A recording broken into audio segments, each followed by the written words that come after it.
Hi, friend. This is Pastor Lucas Spina, and this is our snack for the journey.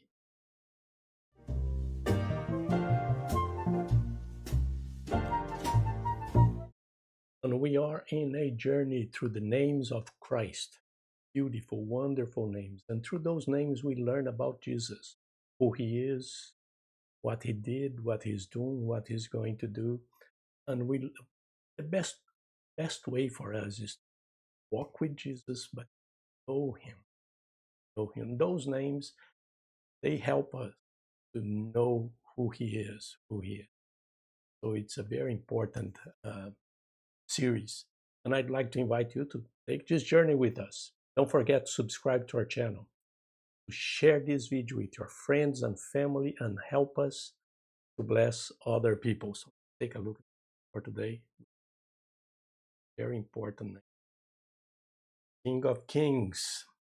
We have that name mentioned in Matthew 21:5. Say to the daughter of Zion, see, your king comes to you. When he was coming to Jerusalem, uh, uh, your king comes to gentle and riding on a donkey, quote, foal of a donkey. That was a prophecy about the Messiah that was coming. King was coming to Jerusalem. So it's a beautiful name. The other text that mentioned that is Nathanael. In John 1:49 said, then Nathanael declared, Rabbi, you are the Son of God, you are of Israel. They were waiting, they were expecting the king to come, control, to overpower the enemies. And Nathanael, when Jesus talked about Nathanael, and said, oh, I saw you. And Nathanael recognized that this guy is the king of Israel, but not only the Israel. And then Matthew 2:2, and ask, where is the one who has been born King of the Jews?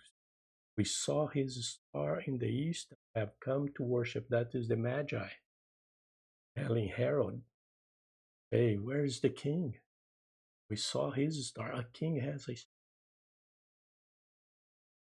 How about that, right? How about that? We saw his star come. And then Revelation 17:14. They will make war against the Lamb, but the Lamb will overcome them because the Lord, he is the Lord of lords and King of kings. And with him will be his called, chosen and faithful follower. 16 said, on his robe, on his thigh, he has this name written, King of kings, Lord of. The final chapter, almost the final chapter of the Revelation, Jesus recognized as the King of Kings. And sometimes say, well, what that mean? King of Kings. King that controls, is over all the other kings and rulers in the world. And that is very important for us. Sometimes we just stop here with Nathanael and say, well, he is the king of the Jews, or the Magi, the king of the Jews, or Nathanael says he is the king of Israel. No, Jesus is king over all the kings. And we have a very interesting text in Daniel, when Daniel about to talk with Nebuchadnezzar and said, praise be to the name of God forever and ever. Wisdom and power as are his. He changes times and seasons. He sets up kings and deposes them. He gives wisdom to the wise and knowledge. He sets up kings, deposes. That is the main frame here. You think that the president of the country has all the power? Any president, any king in the world. Jesus is above them. Jesus has the power and the control over them. He can do whatever he wants with them. He sets up kings and president. and then he deposed them.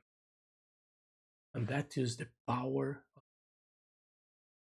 that would help us to understand. And then when Paul says in 1 Timothy 6:15 says, which God will bring about in his own time, God, the Blessed One, the blessed and only ruler, the King of kings, Lord of lords,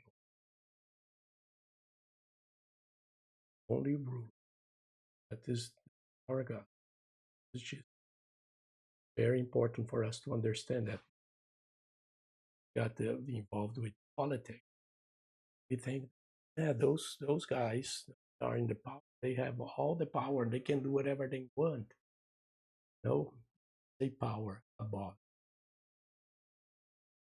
Jesus is King. He controls. He has the whole universe. Very important for us to understand that. Sometimes he allowed things to happen. Sometimes he allowed leaders to raise up, but he is still in control. Still in control. He is King of all the kings. Control all of them. Very good for us and comforting. More than Jesus is King of all the kings. This is our snack for today. God bless you.